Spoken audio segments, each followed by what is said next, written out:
It started with a sound, low, rhythmic, like distant thunder. At first, I thought it was just construction nearby. But as I sat up in bed, I realized it wasn't coming from somewhere out there. It was coming from my land. I barely had time to pull on jeans and a hoodie before I was outside, heart racing. And then I saw them. Military trucks. Engineering vehicles. Dozens of them. A convoy had rolled onto my property like they owned the place. Soldiers were already setting up barriers, unfurling, restricted access, signs along the perimeter where the old bunker had been. Cement mixers churned beside bulldozers carving trenches through the earth. And all of it, everything, was happening on land I owned. I stormed toward them, fists clenched, adrenaline boiling in my chest.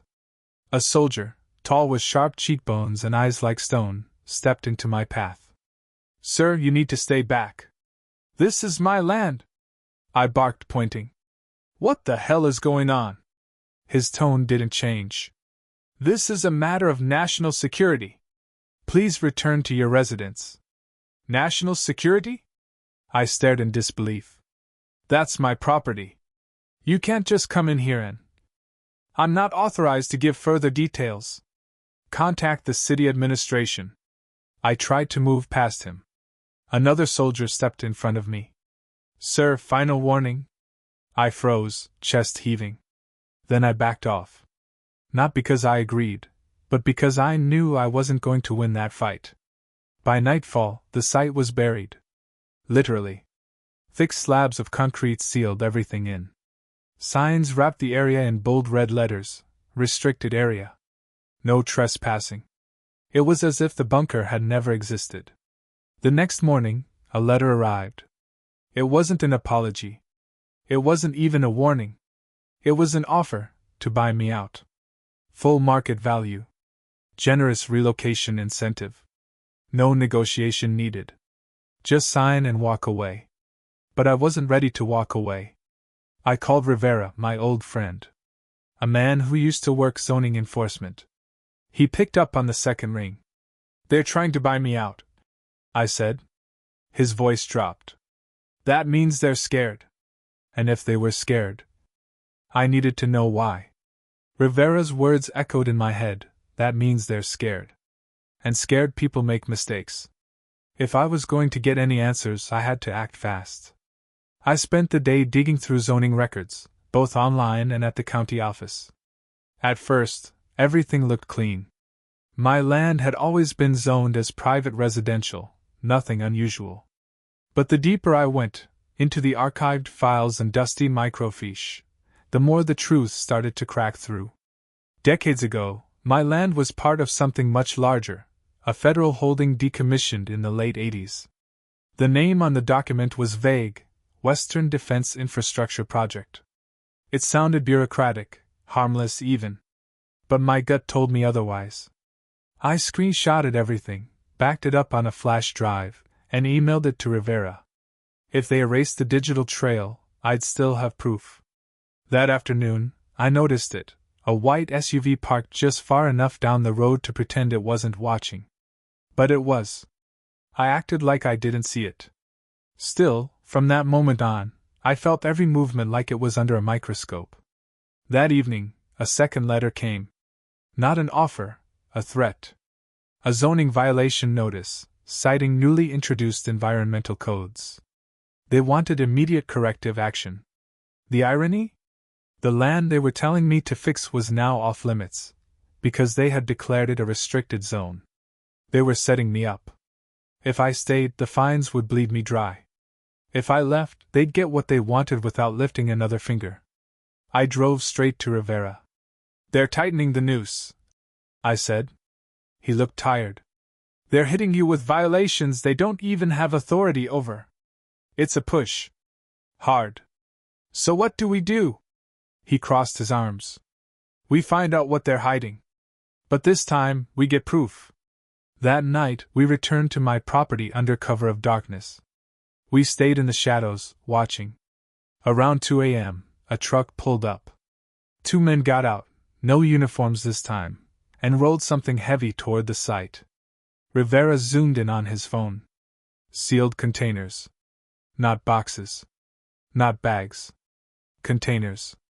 And they weren't dropping them off. They were extracting them. We didn't move, barely breathed, until the truck pulled away. Rivera whispered, "That's not cleanup. That's recovery."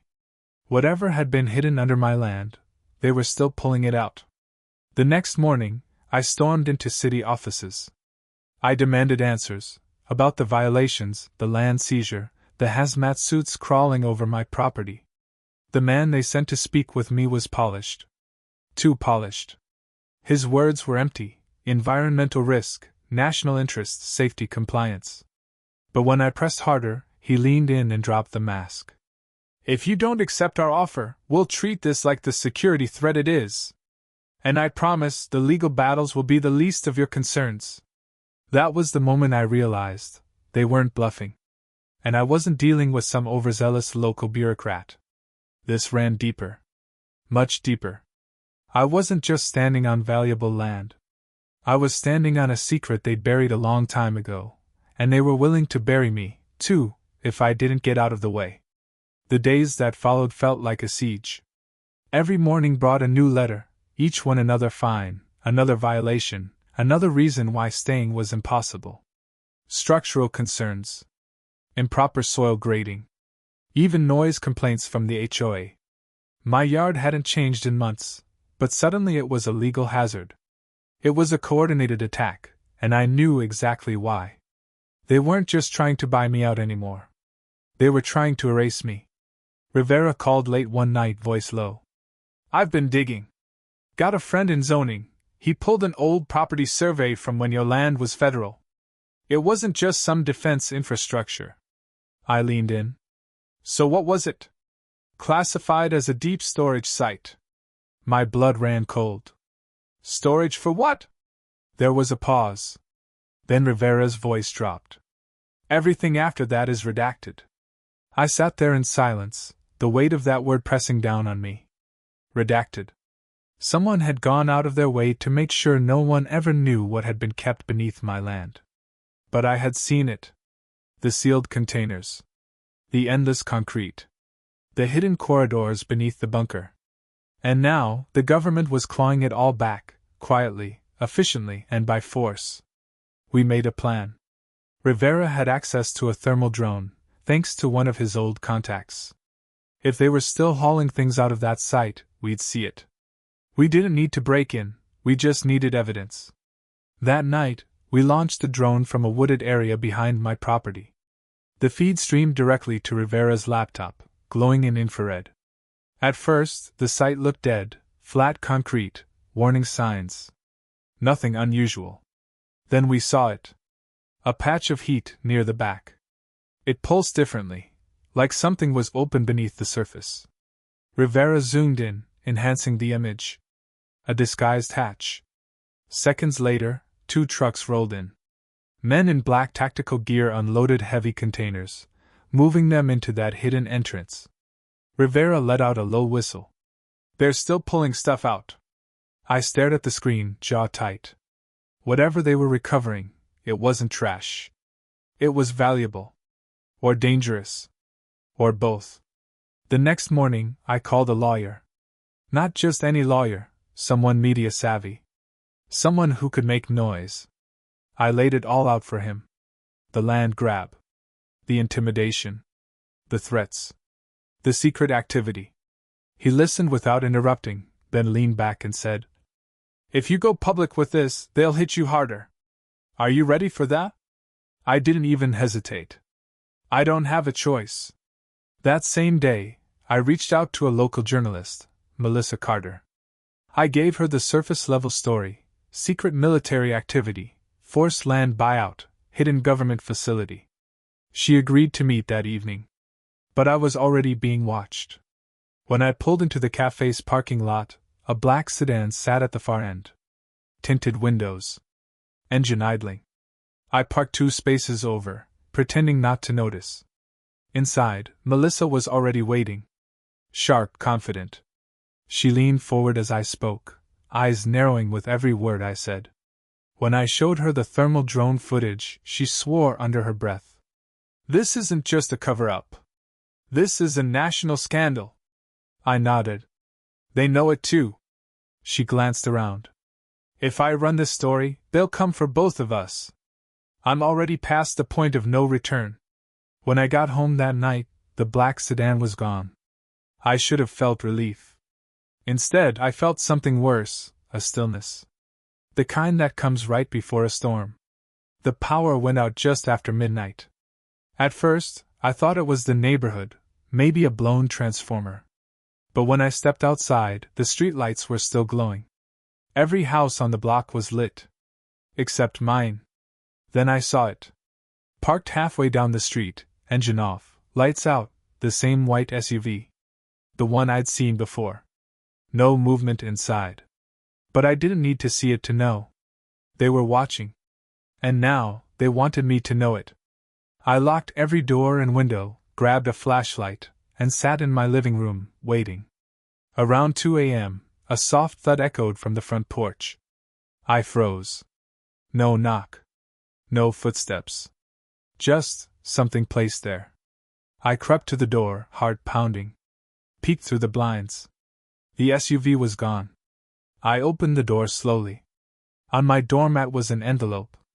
No name. No return address. Inside was a single typed message. Stop digging. Last warning. No signature. No logo. Nothing. Just those 5 words. My chest tightened. It wasn't just intimidation anymore. It was a line in the sand. Rivera showed up an hour later. He read the note in silence. Then, finally, "They're escalating."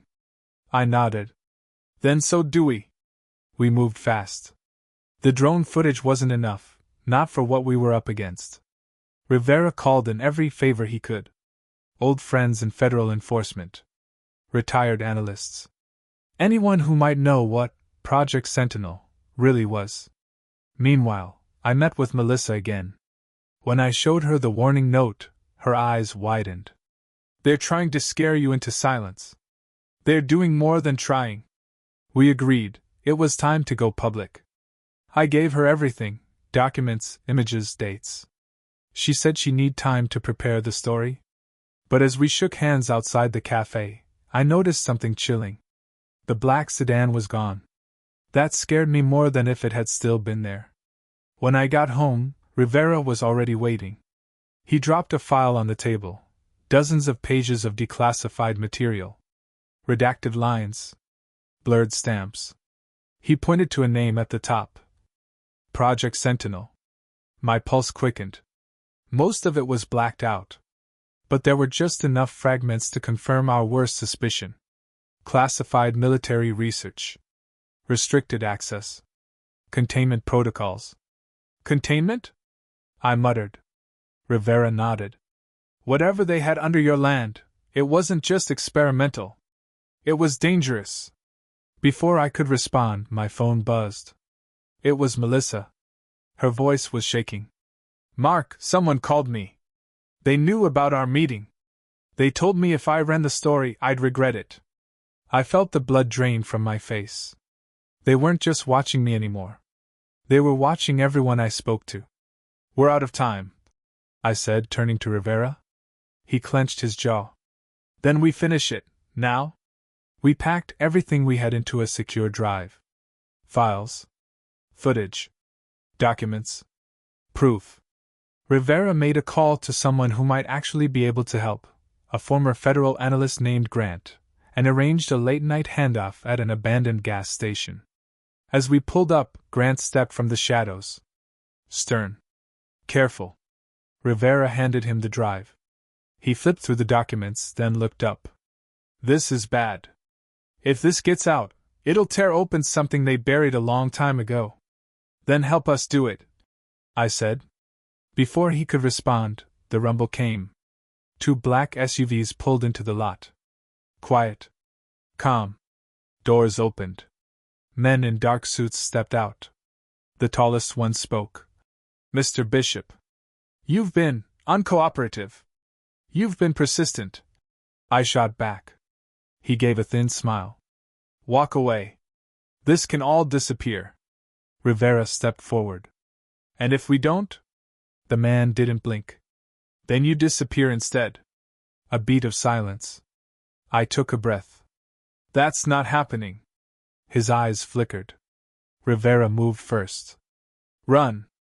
The gunshot cracked through the air. The gunshot shattered the night. We dove behind the truck as metal pinged and glass exploded. Bullets tore through the air, splintering the station wall behind us. Rivera shouted, "Move!" as he grabbed my arm. From the road, Grant's car skidded into view. "Get in!" he screamed through the open window. We bolted. Tires screamed as we threw ourselves inside, slamming the doors just as the SUVs roared back into pursuit. Grant didn't hesitate. He floored it, the engine snarling as we launched into the empty road. "They're not backing off," I muttered, looking over my shoulder. "They're gonna run us off the road." Rivera reloaded his sidearm. "Let them try." For miles, the black SUVs followed, never too close, never too far. Like sharks circling prey. Grant veered through back streets and alleys, headlights bouncing, tires screeching at every turn. But they kept coming. Until the highway came into view. Our one shot at escape. One SUV gunned forward, trying to block the ramp.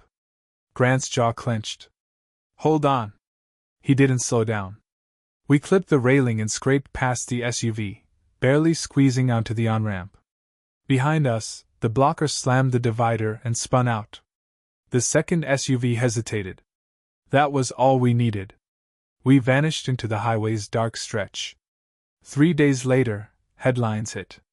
An anonymous leak had delivered classified documents to a senator's office. Melissa's article broke the story wide open. A secret facility buried beneath residential land, forced buyouts, illegal government action. It couldn't be buried anymore. Suddenly, everything changed. The fines stopped. The HOA backed off. The buyout offer disappeared, then returned, on my terms. A formal settlement arrived in the mail. No threats. No accusations. Just a clean offer. More than I ever expected. Enough to start over anywhere. Rivera held the envelope, eyebrows raised. "So, you taking it?"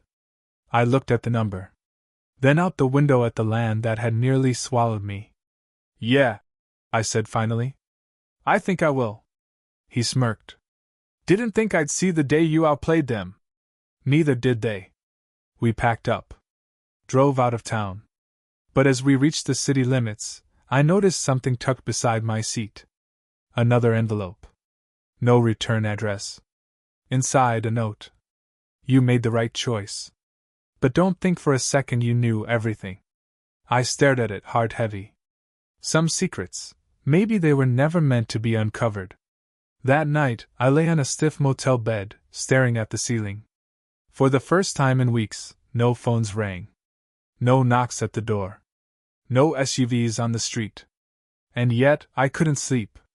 The silence felt unnatural. The calm after a storm that hadn't passed, it had just moved elsewhere. Rivera knocked on my door the next morning. He had a newspaper in hand. On the front page, fallout from Project Sentinel. But beneath the chaos of headlines and denials, a smaller article caught my eye. A town in the Midwest. A sudden land seizure. Residents evacuated. Officials citing national security. Rivera handed it to me. "Sound familiar?" I exhaled. "Too familiar." He nodded. "It's not over. It just moved." My hands tightened on the paper. Somewhere, someone else was now living my nightmare. And I couldn't shake the feeling, maybe I didn't win. Maybe I just survived. But maybe, just maybe, that's enough, for now.